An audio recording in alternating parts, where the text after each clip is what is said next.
जगाचा अंत होणार असल्याची चिन्हे आपण पाहत आहोत का?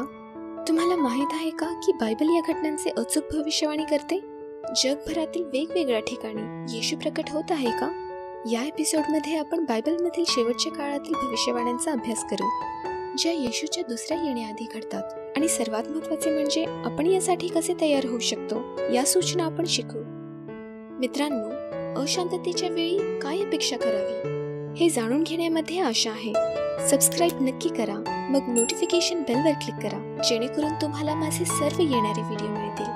माझे नाव कॅमी आहे आणि बायबलच्या भविष्यवाण्यांचा उघडमध्ये आपण एकत्र या प्रश्नांची उत्तरे देऊ. जगभरात गोंधळ वाढत आहे. हे जगाच्या अंतासारखे वाटत आहे. राजकारणातील मतभेद आणि जागतिक महामारी संपूर्ण जगावर परिणाम करत आहे. एक बंदूकधारी शूटर शहराभोवती फिरत असल्याची बातमी प्राप्त झाली आहे. आपण एका नवीन जागतिक व्यवस्थेकडे चाललो आहोत का? पुढे काय होणार आहे? आंतरराष्ट्रीय वक्ता कॅमी उटमॅन यांच्यासोबत या प्रवासात सामील व्हा, जेथे आपण बायबलच्या सत्यांची उघड करू आणि आपल्या बायबल संबंधी प्रश्नांची मुख्य उत्तरे प्राप्त करू. कॅमी यांनी आपल्या जगभरातील प्रवासात जीवन आणि मृत्यूच्या परिस्थितीचा सामना करताना अविश्वसनीय चमत्कारांची नोंदणी केली आहे. अनलॉकिंग बायबल प्रॉफेसीजमध्ये आमच्यासोबत सहभागी व्हा, जेथे आपण पाहू की देवाने आपल्याला भविष्यातील मार्गदर्शनासाठी कशा प्रकारे दिशानिर्देश दिले आहेत. बायबल भविष्यवाणी पूर्वीपेक्षा तीव्र गतीने कशी पूर्ण होत आहे आणि आपण भविष्यासाठी कशा प्रकारे आशा मिळवू शकतो हे आपण एकत्र पाहू. हाय, मी कॅमी उटमॅन आहे. बायबलच्या भविष्यवाण्यांचा उघडमध्ये आपला पुन्हा स्वागत आहे. बायबलमधील काही महत्त्वाच्या भविष्यवाण्यांचा एक रोमांचकारी प्रवास. काल आपण प्राचीन राजा नेबुकदनेझर आणि देवाने त्याला दिलेल्या त्याच्या स्वप्नाच्या अविश्वसनीय कथेने सुरुवात केली, ज्याच्यात मोठ्या जागतिक साम्राज्यांच्या उदय आणि पतनाची भविष्यवाणी केली होती. जेव्हा येशूने भाकीत केले की या जगाच्या शेवटच्या वेळेच्या घटना कशा घडतील, तेव्हा असेच होईल. यावर आपण विश्वास ठेवू शकतो का? नक्कीच मित्रांनो, परमेश्वर त्याचे प्रत्येक वचन पाळतो. बायबल आपल्याला हे देखील कळवते की देवाला या जगाची काळजी आहे आणि सर्वात महत्त्वाचे म्हणजे त्याला तुमची काळजी आहे. आपण भूतकाळाकडे पाहत असताना येशूच्या पायाजवळ बसू आणि जगाच्या अंताच्या चिन्हांबद्दल एक अत्यंत चिंताजनक शिकवण ऐकू. यावरील त्याची अविश्वसनीय सूचना तुम्हाला चुकवायची नसेल. एक खूप महत्त्वाचा विषय. परंतु आपण सादरीकरणात जाण्यापूर्वी मी बायबलच्या भविष्यवाण्यांचा उघडमधील काही नियमांवर जाऊ इच्छिते. तुम्हाला देण्यासाठी आमच्याकडे अनेक संसाधने आहेत, ज्या तुम्ही खालील लिंकवर क्लिक करून किंवा awr.org/bible वर जाऊन ते मिळवू शकता. प्रथम, तुम्ही सर्व संग्रहित सादरीकरणे पाहण्यासाठी आणि इतरांसोबत सामायिक करण्यासाठी ते इथे मिळवू शकता.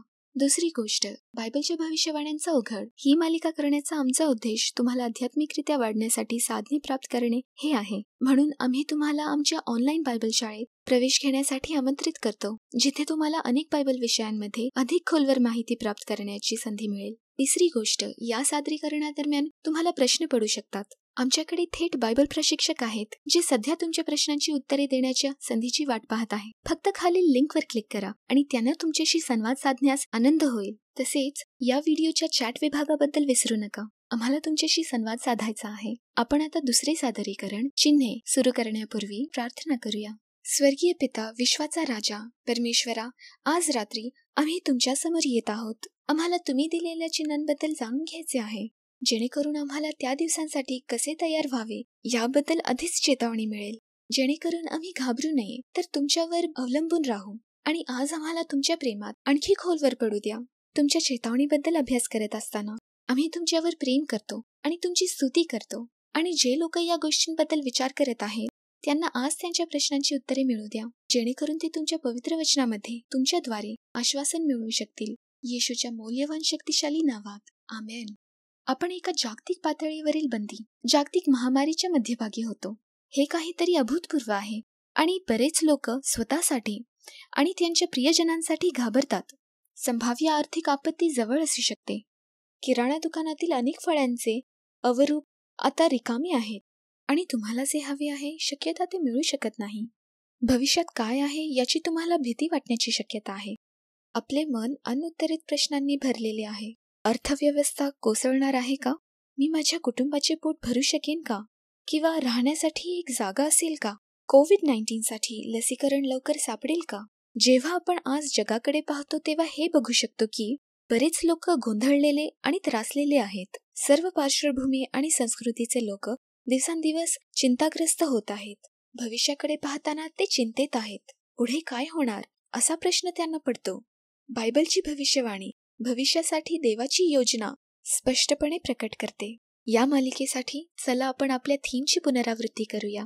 जर ते बायबलमध्ये असेल तर मी त्यावर विश्वास ठेवते. जर ते बायबलशी असहमत असेल तर ते माझ्यासाठी नाही. प्रकटीकरणाचे पुस्तक येशूच्या आगमनाच्या गौरवशाली कळसाने सुरू होते आणि समाप्त होते. प्रकटीकरण 1:7 वचन देते, पहा, तो ढगांसह येत आहे आणि प्रत्येक डोळा त्याला पाहिल. ज्यांनी त्याला भोसकले ते सुद्धा त्याला पाहतील. पृथ्वीवरील सर्व लोक त्याच्यामुळे शोक करतील. होय, असेच होईल. आमेन. प्रकटीकरण आपले डोळे वर उचलते, स्वर्गाकडे. आपल्याला या जगाच्या समस्यांपासून येशू जो उपाय आहे त्याच्याकडे घेऊन जाते. प्रकटीकरणाच्या पुस्तकाचा शेवटचा अध्याय आपल्याला दाखवते की आपण येशूच्या दुसऱ्या आगमनाच्या किती जवळ आहोत. प्रकटीकरण 22:20 म्हणते, जो येशू या गोष्टींची साक्ष देतो तो म्हणतो, निश्चितच मी लवकर येत आहे. आमेन. ये प्रभू येशू, ये. प्रकटीकरण 22 मध्ये येशू 3 वेळा म्हणतो, मी लवकर येत आहे. या शेवटच्या घटनेसाठी आपण तयार राहावे अशी त्याची इच्छा आहे. तुम्ही कदाचित विचार करत असाल की येशू किती लवकर येणार आहे. येशूच्या शिष्यांनाही हाच प्रश्न पडला होता. त्यांनी त्याला सरळ प्रश्न विचारला.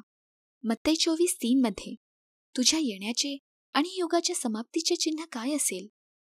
अध्याय 24 मध्ये येशू त्याच्या परत येण्याच्या 20 पेक्षा जास्त चिन्हे सांगतो.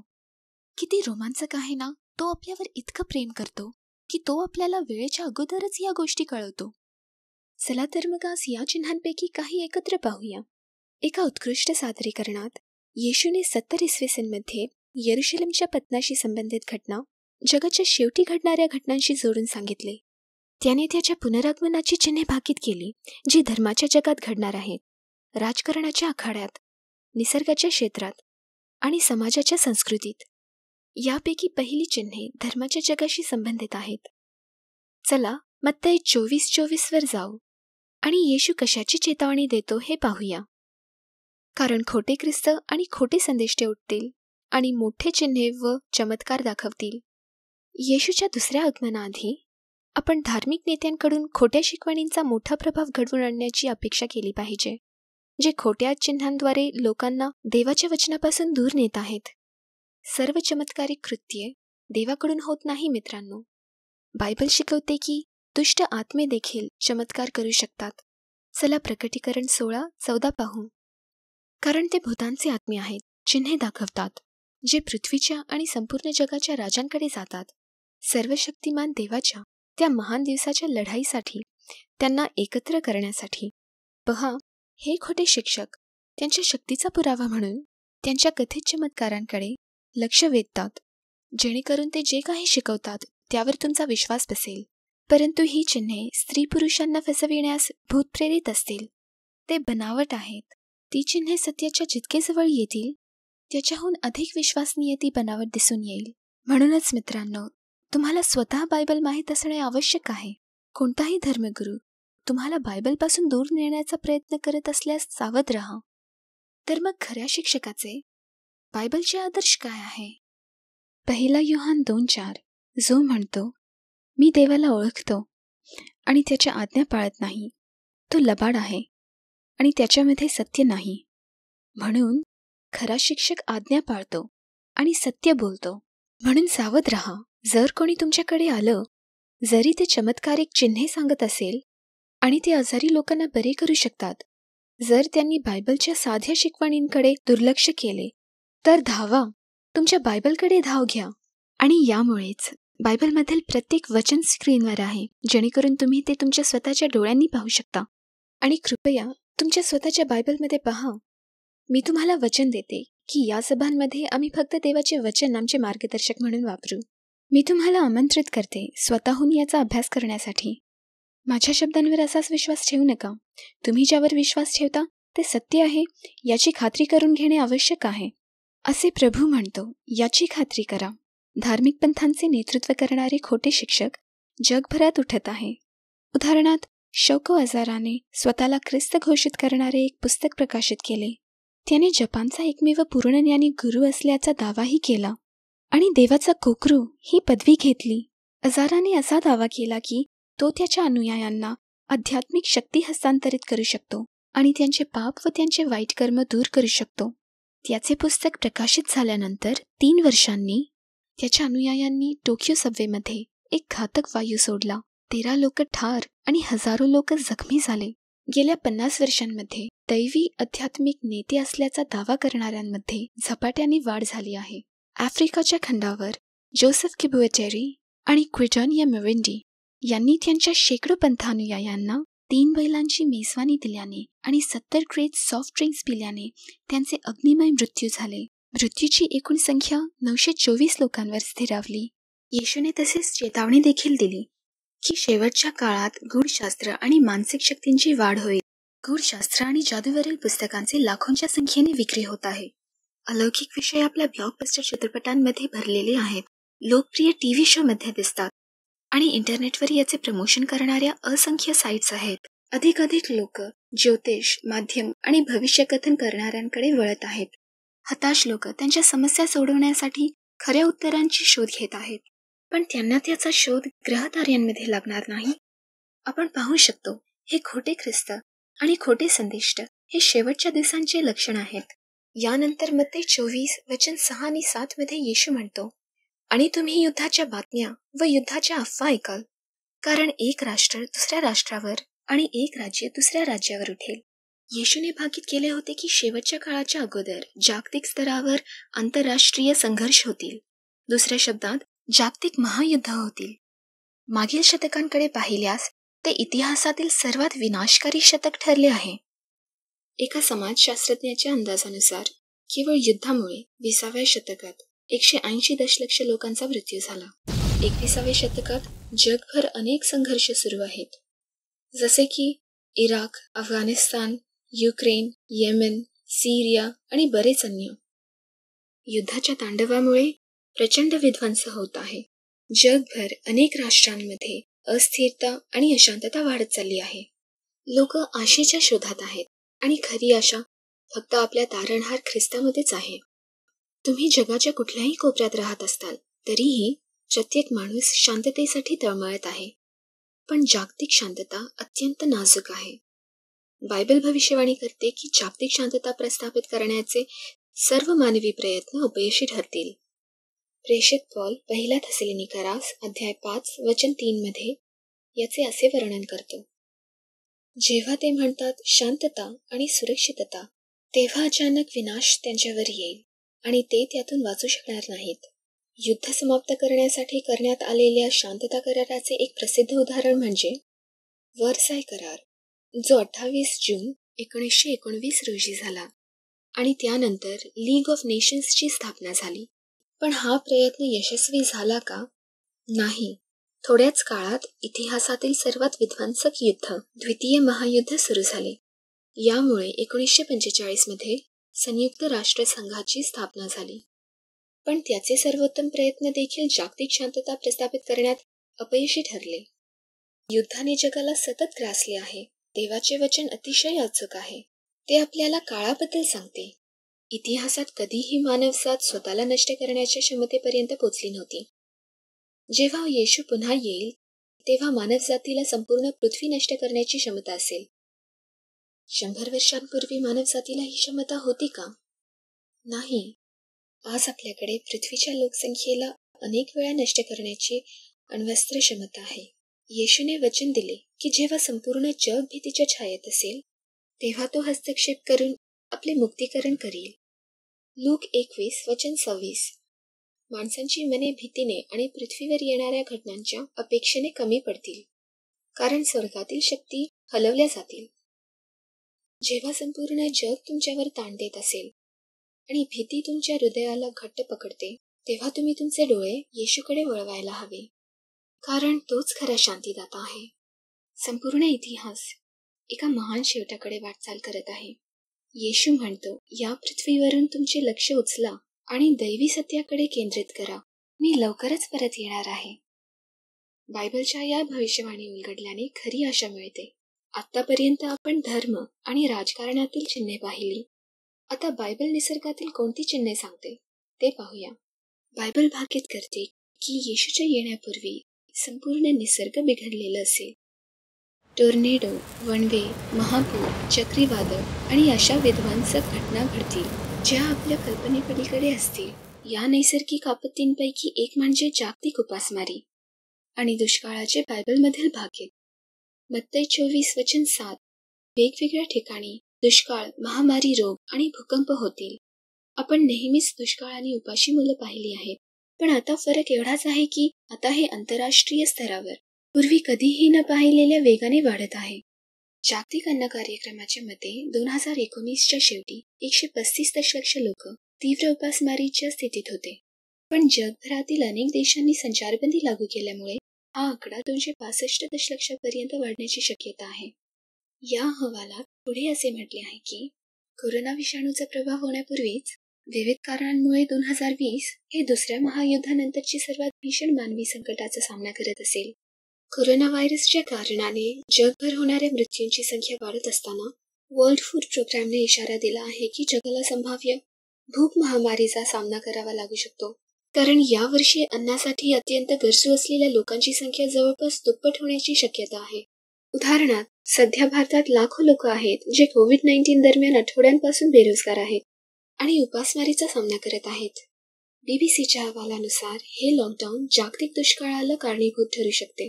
मानवी उपासमारीस कारणीभूत ठरणारा आणखी एक महत्त्वाचा घटक म्हणजे काही ठिकाणी घडणारी विचित्र घटना. 2019 पासून आफ्रिका, अरबी द्वीपकल्प आणि दक्षिण एशियामध्ये टोळधाडीचा फैलाव सुरू आहे. या वाळवंटी टोळ्यांच्या संख्येत वाढ झाल्याने संपूर्ण प्रदेशातील अन्न सुरक्षेला धोका निर्माण झाला आहे. अन्न खाणाऱ्यांची संख्या वाढत आहे, पण त्यांना पुरवण्यासाठी अन्नाचा साठा कमी होत आहे. आपण स्पष्टपणे पाहू शकतो की बायबलने भाकीत केलेल्या गोष्टी अचूकपणे सत्यात उतरू लागल्या आहेत. चला मत्ती 24:7 वर पुन्हा एकदा नजर टाकू. तेथे दुष्काळ आणि महामारी येतील. हा शब्द सामान्यतः वापरला जात नाही. महामारी म्हणजे काय? ती एक संसर्गजन्य किंवा संक्रमक साथ आहे जी विषारी आणि प्राणघातक असते, जसे आपण सर्वांनी कोविड-19च्या स्वरूपात अनुभवले आहे. पुन्हा एकदा बायबलची भविष्यवाणी पूर्ण होत आहे. जगाच्या विविध भागांमध्ये महामारी वेगाने पसरत आहेत. मलेरिया, डेंग्यू, पिवळा ताप, जपानी मेंदूज्वर यांसारख्या किटकजन्य रोगांमुळे किंवा महाभयंकर साथींमुळे लाखो लोकांचा मृत्यू होत आहे. तुम्ही पिकांवर वापरल्या जाणाऱ्या कीटकनाशकांबद्दल ऐकले असेल ना? शेतकरी कीटकनाशके वापरतात कारण रोग पिके नष्ट करत आहेत. येशूने मत्ती 24:7 मध्ये देखील इशारा दिला होता की वेगवेगळ्या ठिकाणी दुष्काळ, साथीचे रोग आणि भूकंप होतील. नॅशनल अर्थक्वेक इन्फॉर्मेशन सेंटर दरवर्षी सरासर 20,000 भूकंप नोंदवते. म्हणजेच दररोज सुमारे 50 भूकंप जगभर होतात. मात्र असे लाखो भूकंप दरवर्षी घडतात जे खूपच सौम्य असल्यामुळे नोंदवले जात नाहीत. नव्या सहस्रकाच्या सुरुवातीपासून भूकंप आणि त्यासोबतच्या सुनामीमुळे 8 लाखहून अधिक मृत्यू झाल्याचा अंदाज आहे. आता लूक 21:11 पाहूया. आणि विविध ठिकाणी मोठमोठे भूकंप होतील, दुष्काळ व साथ रोग पसरतील आणि आकाशात भयंकर दृश्य व महान चिन्हे दिसतील. ही निसर्गातील उलथापालथ वेगवेगळ्या प्रकारे प्रकट होईल. चक्रीवादळे, तुफाने, टोर्नेडो, महापूर आणि आगी एकामागून एक जलद गतीने दिसून येतील. तुम्हाला माहित आहे का की 2019 मध्ये हवामानाशी संबंधित आपत्तींसाठी तब्बल $40 अब्ज खर्च झाले. अलीकडे आपण अनेक वणवे पाहिले आहेत, जसे की कॅलिफोर्निया आणि ऑस्ट्रेलियामधील विनाशकारी आगी. न्यू साऊथ वेल्स मध्ये इतिहासातील सर्वात भयानक आगीचा हंगाम पाहायला मिळाला, ज्यामध्ये 13.6 दशलक्ष एकर जमीन जळाली. म्हणजेच संपूर्ण राज्याच्या 6% क्षेत्रावर आगीचा प्रभाव पडला. झिम्बाब्वेने गेल्या वर्षी त्यांच्या इतिहासातील सर्वात प्राणघातक हवामानाशी संबंधित आपत्तीचा सामना केला, ज्याचे कारण उष्णकटिबंधीय चक्रीवादळ इडाई होते. 2019 मध्ये आलेल्या चक्रीवादळ डोरियनमुळे बहामासला सर्वात महागडी हवामानासंबंधी आपत्तीचा फटका बसला, ज्याने प्रचंड विध्वंस घडवून आणला. 12 जानेवारी 2020 फिलिपिन्समधील बातंगास येथे जगाने ताल ज्वालामुखीचा उद्रेक पाहिला. माझा व्हिडिओ क्रू आणि मी काही आठवडे आधी या सुंदर पर्वताच्या शिखरावर एक चमत्कारिक कहाणी चित्रित करत होतो. ही नैसर्गिक आपत्ती पूर्ण होत असलेल्या भविष्यवाण्यांचे चिन्ह आहेत. आपण बायबलवर विश्वास ठेवू शकतो. येशूने आपल्याला ही माहिती आधीच दिली आहे, भीती दाखवण्यासाठी नाही, तर आपल्याला जागरूक करण्यासाठी, कारण तो आपल्यावर खूप प्रेम करतो. आतापर्यंत आपण पाहिले की येशूच्या येण्याची चिन्हे बायबलमध्ये धर्म, राजकारण आणि निसर्ग संबंधी कशी दिली आहेत. आता चला आपल्या सभोवतालच्या सामाजिक जीवनाबद्दल येशूने केलेल्या भविष्यवाणीकडे पाहूया. आपल्या प्रभूने भाकीत केले होते की त्याच्या दुसऱ्या आगमनापूर्वी समाजाची नैतिकता ढासळेल. येशू मत्ते 24:37 मध्ये म्हणतो, जसे नोहाच्या दिवसात होते तसेच मनुष्याच्या पुत्राच्या येण्याच्या वेळी होईल. म्हणजे नोहाच्या दिवसात परिस्थिती कशी होती? नोहाच्या दिवसात लोक स्वतःवर, आत्मसमाधानावर केंद्रित होते. त्यांना फक्त मजा करायची होती आणि नव्या पार्ट्यांना हजर राहायचं होतं. विश्रांती, मद्यपान आणि मेजवानी यातच त्यांना आनंद वाटत होता. त्यांना फक्त मौज मजा हवी होती. देवाशी संबंधित गोष्टींबद्दल त्यांनी आपली संवेदना बोथट करून टाकली होती.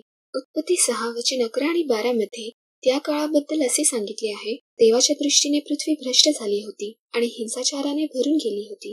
देवाने पृथ्वीवर नजर टाकली आणि ती खरोखरच भ्रष्ट झालेली होती, कारण सर्व माणसांनी आपल्या मार्गांची भ्रष्टता केली होती. नोहाच्या काळात पृथ्वी हिंसाचाराने भरल्यामुळे देवाने जलप्रलयाने जगाचा विनाश केला. आपल्या कृतींमधून त्यांनी आपल्या पापांची पश्चाताप करण्याची फारशी इच्छा नसल्याचे दर्शवले. लोक देवाच्या वचनाचा सातत्याने नाकार देऊन इतके कठोर बनले होते आणि आध्यात्मिक गोष्टींपासून इतके दूर गेले होते की जेव्हा त्यांनी प्राण्यांना अगदी शिस्तबद्ध पद्धतीने नोहाच्या जहाजात जाताना पाहिले तेव्हा ते त्यांना चमत्कार वाटले नाही. फक्त काही क्षणासाठीच ते देवाच्या त्या चिन्हाने थोडेसे प्रभावित झाले की त्यांचे जग संपत आहे. मित्रांनो, आपण नोहाच्या काळातील लोकांसारखे संवेदनाहीन होऊ नये. तुम्हाला ही चिन्हे दिसत आहेत का? आपल्यातील अगदी साध्या निरीक्षकांनाही हे जाणवत आहे की गेल्या वर्षी, गेल्या महिन्यात मानवी इतिहासात एक महत्वाचा काळ होता. काहीतरी घडत आहे. प्रत्येक जण त्याची जाणीव करू शकतो. मित्रांनो, आपला प्रभू लवकरच येणार आहे का? होय, तो येत आहे. आपल्यासाठी हे उत्तम असेल की आपण नोहासारखे असावे, ज्याला त्याच्या काळाची जाणीव होती. त्याने आणि त्याच्या कुटुंबाने देवाच्या वचनाचे पालन केले आणि ते तारणाच्या जहाजात गेले. बायबल शेवटच्या काळातील एक चिन्ह म्हणून आर्थिक अनिश्चिततेचाही उल्लेख करते. याकूब 5:1-3 यामध्ये असे वर्णन केले आहे, आता ऐका श्रीमंतांनो, तुमच्यावर येणाऱ्या संकटांसाठी रडा आणि हंबरडा फोडा. तुमची संपत्ती नष्ट झाली आहे आणि तुमची वस्त्रे किडून गेली आहेत. तुमचे सोने आणि चांदी गंजले आहेत आणि तो गंज तुमच्या विरुद्ध साक्ष देईल व तो जणू अग्नीसारखा तुमच्या शरीराला भस्म करेल. तुम्ही शेवटच्या काळात संपत्ती साठवली आहे. मग प्रकटीकरण 18:17 असे सांगते, फक्त एका तासात अशा प्रकारची प्रचंड संपत्ती नष्ट झाली. गेल्या काही महिन्यात आपण शेअर बाजार कोसळताना पाहिले आहे. येशू लवकरच येत आहे. या भविष्यवाण्या आज आपल्या डोळ्यासमोर पूर्ण होत आहेत. परंतु अजून एक अंतिम चिन्ह आहे, जे कोणत्याही शंकेला संधी न देता सिद्ध करेल की आपण या जगाच्या इतिहासातील शेवटच्या दिवसांत जगत आहोत. ते काय आहे? येशूने दिलेले अंतिम चिन्ह मत्ते 24 मध्ये आहे. सुवार्ता संपूर्ण जगात सांगितली जाईल. मत्ते 24:14. मला हे वचन खूप आवडते. आणि राज्याची ही सुवार्ता सर्व राष्ट्रांना साक्षी म्हणून सर्व जगात गाजवली जाईल आणि मग शेवट होईल. प्रकटीकरण 14:6 म्हणते, मग मी आणखी एक देवदूत हवेत उंच उडताना पाहिला. पृथ्वीवरील लोकांना सांगण्यासाठी, म्हणजे प्रत्येक राष्ट्राच्या, वंशाच्या, भाषेच्या आणि जमातीच्या लोकांना सांगण्यासाठी त्या देवदूताकडे अनंत काळचे शुभवर्तमान होते. माझ्या प्रवासात या जगाच्या सर्वात दुर्गम भागात चमत्कारांचे दस्तऐवजीकरण करत असताना मी स्वतःच्या डोळ्यांनी पाहिले आहे. परमेश्वर संपर्काबाहेरच्या लोकांपर्यंत पोहोचत आहे. हे सध्या घडत आहे. ही मालिका पाहणारे तुम्ही सर्वजण सुद्धा या महान भविष्यवाणीचा एक भाग आहात. माझ्या सेवा कार्यात मी प्रत्यक्ष अनुभवते की देवासाठी कुठलीही भिंत नाही, कुठलीही सीमा नाही आणि कुठलीही अडचण नाही. चला, मी तुम्हाला याचा अर्थ स्पष्ट करून दाखवते. फिलिपिन्सच्या बेटांमध्ये माझ्यासोबत या. इथे डोंगराळ भागात लपून बसलेले काही दहशतवादी बंडखोर सापडतात. गेले 49 वर्षे ते गनिमी काव्याच्या युद्धाने या प्रदेशावर वर्चस्व गाजवत आहेत. ते स्वतःला न्यू पीपल्स आर्मी म्हणजेच NPA म्हणतात. हे पुरुष आणि स्त्रिया सरकार उलथवून टाकण्याच्या निर्धाराने लढत आहेत. NPA आणि सरकारी सैन्यामधील या संघर्षात आतापर्यंत 40,000हून अधिक स्थानिकांनी आपले प्राण गमावले आहेत. हे पर्वतीय स्थानिक परंपरेने मूर्तीपूजक आहेत. प्रत्येक कुटुंबाला फक्त 3 मुलांना जन्म देण्याची परवानगी असते. जर 4थे मूल जन्माला आले तर त्याला त्वरित जिवंत पुरले जाते. ही अशी संस्कृती आहे जिथे 13 वर्षांच्या मुलींना जबरदस्तीने लग्न करावे लागते आणि पुरुष फक्त 400 फिलिपिनी पेसोस देऊन पत्नी बदलू शकतात. इतरांप्रमाणेच या लोकांनाही येशू व त्याच्या जीवन रक्षक तत्वांची गरज आहे. 3 पेक्षा कमी वर्षांपूर्वी ॲडव्हेंटिस्ट वर्ल्ड रेडिओने किनारपट्टी शहरांपासून ते सर्वोच्च पर्वत शिखरांपर्यंत बायबल संदेश प्रसारित करायला सुरुवात केली. काही NPA बंडखोरांनी हे ख्रिस्ती स्टेशन ऐकायला सुरुवात केली आणि त्यांना उत्सुकता वाटू लागली. येशूच्या प्रेमाच्या कथा ऐकून त्यांची हृदय पिघळली. एका वरिष्ठ कमांडरने आपल्या 4 सैनिकांना रेडिओ प्रसारकाला शोधून त्याच्या दुर्गम छावणीत आणण्याचा आदेश दिला. त्यांनी हे कार्य पूर्ण केले. त्यांनी त्याच्याकडे येशू आणि बायबल विषयी विचारपूस केली. लवकरच बायबल कर्मचाऱ्यांना जंगलात अनेक सैनिकांसह अभ्यास करण्यासाठी पाठवण्यात आले. देवाचे सत्य त्वरित 118हून अधिक गावांमध्ये पसरले. आमच्या टीमने 60 बंडखोर सैनिक आणि त्यांच्या 5 प्रमुख कमांडर जनरल यांच्या बप्तिस्म्याला साक्षी राहण्याचा सन्मान मिळवला. आणि ही फक्त सुरुवात होती. त्यानंतर शेकडो लोकांनी हीच वाट धरली. या दहशतवाद्यांनी त्यांच्या AK-47 बंदुका खाली ठेवून बायबल आणि ख्रिस्तामध्ये नवजीवन स्वीकारले. त्यांच्यापैकी अनेकांनी शेती किंवा बाजारात वस्तू विकणे यासारखे नवे व्यवसाय शिकले आहेत. माझ्या व्हिडिओ टीमला आणि मला त्यांच्या वैयक्तिक साक्षीदाऱ्या चित्रित करण्याची आणि त्यांना शॉर्ट डॉक्युमेंटरी फिल्ममध्ये पुन्हा तयार करण्याची संधी मिळाली होती. मला तुमच्यासोबत त्यापैकी एक कथा शेअर करायची आहे. त्याचे नाव दानियल आहे. त्याचे वडील NPA मध्ये कमांडर होते आणि त्याचे काका व चुलत भाऊ देखील सैन्यात सहभागी झाले होते. दानियल या वातावरणातच वाढला आणि त्याच्यासाठी हीच एकमेव जीवनशैली होती. वयाच्या 13व्या वर्षी त्याने पहिल्यांदा हत्या केली. काही काळातच त्याला NPA मध्ये शिक्षादाता हा महत्वाचा किताब देण्यात आला. तो हत्या करण्यात इतका कौशल्य संपन्न झाला की त्याची बढती होऊन फिलिपिन्स मधील मुख्य सुपारी किलर म्हणून झाली. त्याने किती लोकांना ठार केले याची त्यालाही गणती नाही, कारण त्याने अनेक लोकांची हत्या केली होती. नेते, सैन्याचे जवान, पोलीस, स्थानिक गुन्हेगार. जितक्या हत्या तो करत गेला तितकाच तो भावनाशून्य होत गेला. त्याला त्याच्या चेहऱ्याची आठवणही ठेवायची नव्हती. जोपर्यंत एके दिवशी त्याला एका ख्रिस्ती बाळकाला संपवण्याचा आदेश मिळाला. त्याने त्या बाळकाला पकडून जंगलात नेले आणि एकटे टाकले. बाळक आपल्या जीवासाठी याचना करत होता. दानियल त्याच्या डोळ्यातील दयाळूपणा पाहून थक्क झाला, पण तरीही त्याने ट्रिगर ओढले, कारण तो नेहमीच आपल्यावर सोपवलेले कामे पूर्ण करत असे. तो नेहमी दिलेला आदेश अचूकपणे पूर्ण करणारा म्हणून ओळखला जात होता. पण त्या बाळकाचा चेहरा त्याच्या मनातून जात नव्हता आणि ती आठवण त्याला सतत छळत होती. त्याला कुठेही मनशांती मिळत नव्हती. NPAच्या सैनिकांना त्यांच्या लपलेल्या ठिकाणांहून बाहेर पडून त्यांच्या कुटुंबियांसोबत 3 दिवस घालवण्याची परवानगी प्रत्येक 2 महिन्यांनी मिळत असे. दानियल जेव्हा आपल्या घरी पोहोचला तेव्हा त्याने रेडिओ मोठ्या आवाजात वाजताना ऐकला. त्याची पत्नी आणि मुले एक ख्रिस्ती बायबल कार्यक्रम ऐकत होते. तो स्टेशन ओळखू शकला. ते ॲडव्हेंटिस्ट वर्ल्ड रेडिओ होते. त्याला माहित होते की इतर काही NPA सहकाऱ्यांनी हेच कार्यक्रम ऐकले, संघर्ष सोडला आणि बप्तिस्मा घेतला. पण ही पहिलीच वेळ होती जेव्हा त्याने खरोखर ते मनापासून ऐकले. दानियलने एका प्रेमळ तारणहाराच्या कथा ऐकल्या, जो आपल्या 99 मेंढरांना सोडून हरवलेल्या एका मेंढीच्या शोधात निघून जातो.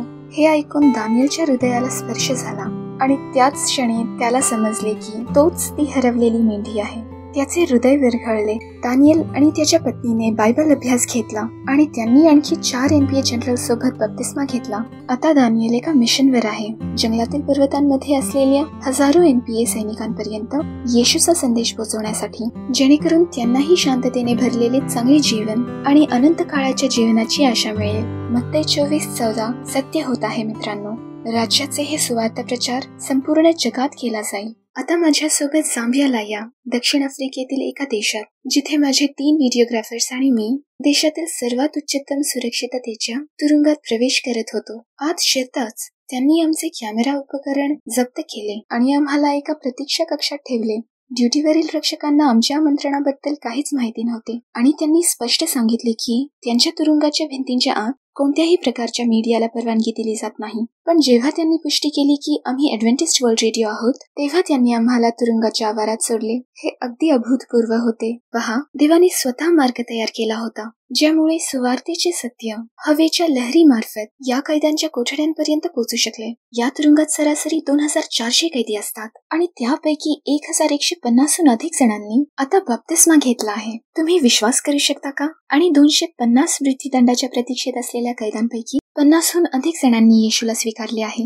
हा किती मोठा बदल आहे. आता तुरुंगातील अनेक कैदी बायबलवर विश्वास ठेवणारे येशूवर प्रेम करणारे आणि शांततेने भरलेले ख्रिस्ती झाले आहेत. त्यांना येशूमध्ये आशा मिळाली आहे. झांबियाच्या जनरल कमिशनरने आम्हाला भेटून ॲडव्हेंटिस्ट वर्ल्ड रेडिओने त्यांच्या तुरुंगाच्या वातावरणात घडवलेल्या परिवर्तनाबद्दल कृतज्ञता व्यक्त केली. येशू हे करू शकतो. देव किती अद्भुत आहे ना. तो अशा ठिकाणी आणि अशा लोकांपर्यंत पोहोचत आहे जिथे कोणीही जाण्याची शक्यता नव्हती. जसे क्रूसवर लटकवलेल्या चोराने आपल्या जीवनाचा आणि आपल्या निर्णयांचा विचार केला असेल, त्याला माहित होते की आपल्या गुन्ह्यांसाठी तो हा दंड भोगण्यास पात्र आहे, पण त्याच्या शेजारी असलेला मनुष्य येशू इतका शांत आणि दयाळू होता. अगदी आपल्या छळकर्त्यांसाठीही तो प्रार्थना करत होता. त्या चोराला खात्री झाली की हा मनुष्य देवाचा पुत्र आहे. आपल्या शेवटच्या क्षणी त्याने फक्त एकच विनंती केली, त्याला स्मरणात ठेवण्याची. येशूने त्याला खात्री दिली की तो उद्धार प्राप्त करेल. त्या क्षणापासून तो तारणाची आशा घेऊन मृत्यू पावला. हीच ती आशा जी आज मृत्यूदंडाच्या प्रतीक्षेत असलेल्या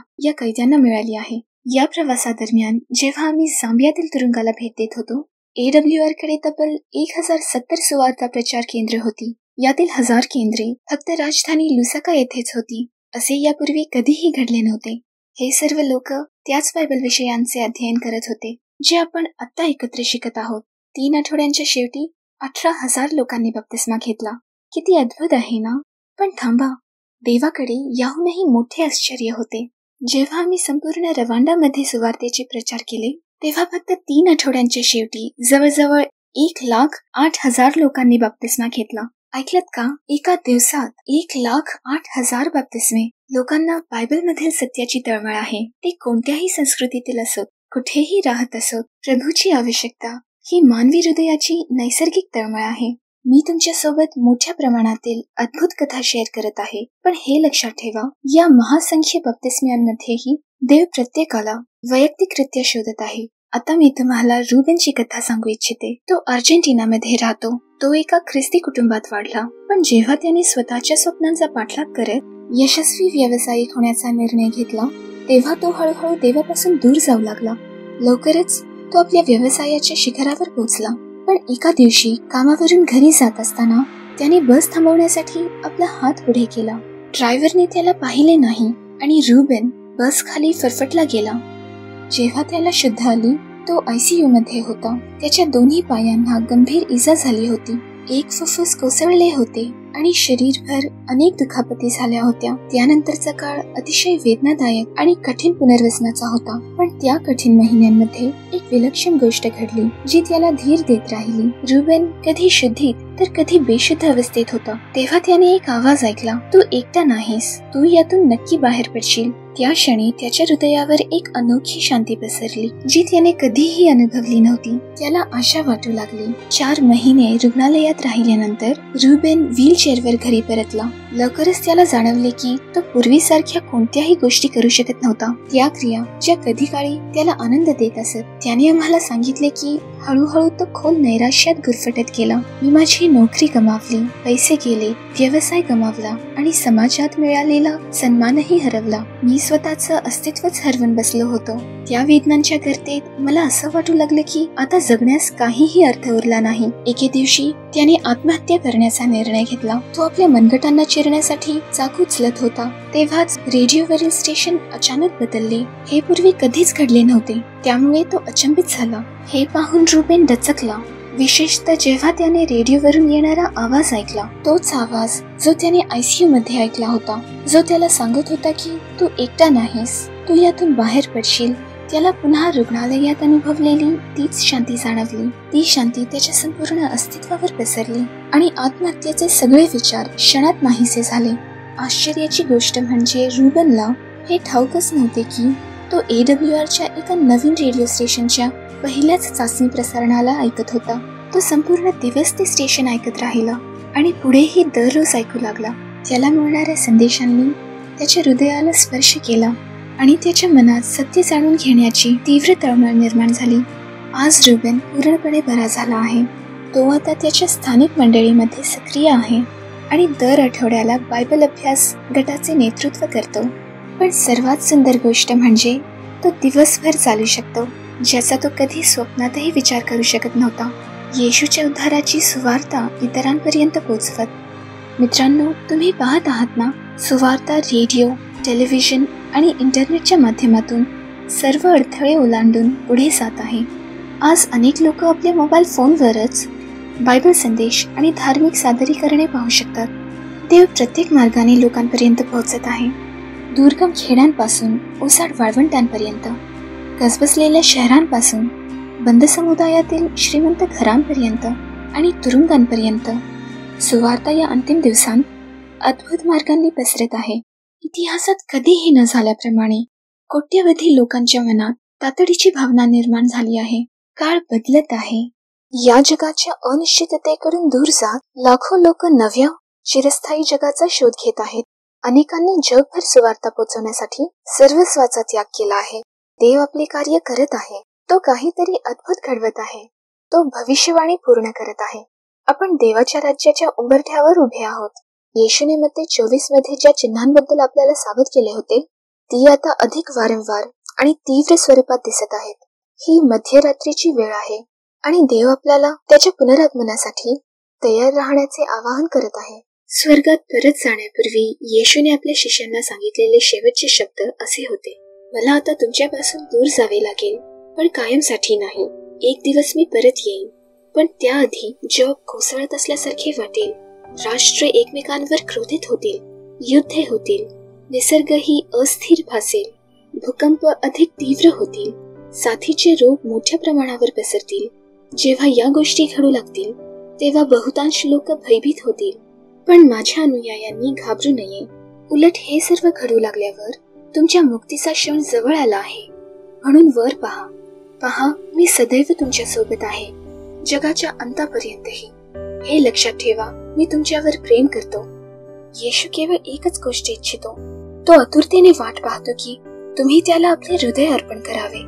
तो तुमच्याशी नातेसंबंध जोडू इच्छितो.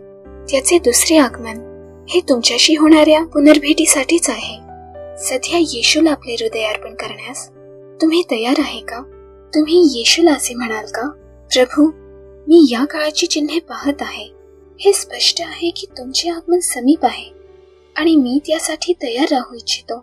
आता तुमच्या कम्प्युटर, मोबाईल किंवा टॅबलेटवरून खालील लिंक क्लिक करून येशूला आपले हृदय अर्पण करण्याची इच्छा व्यक्त करा. चला आपण प्रार्थना करूया.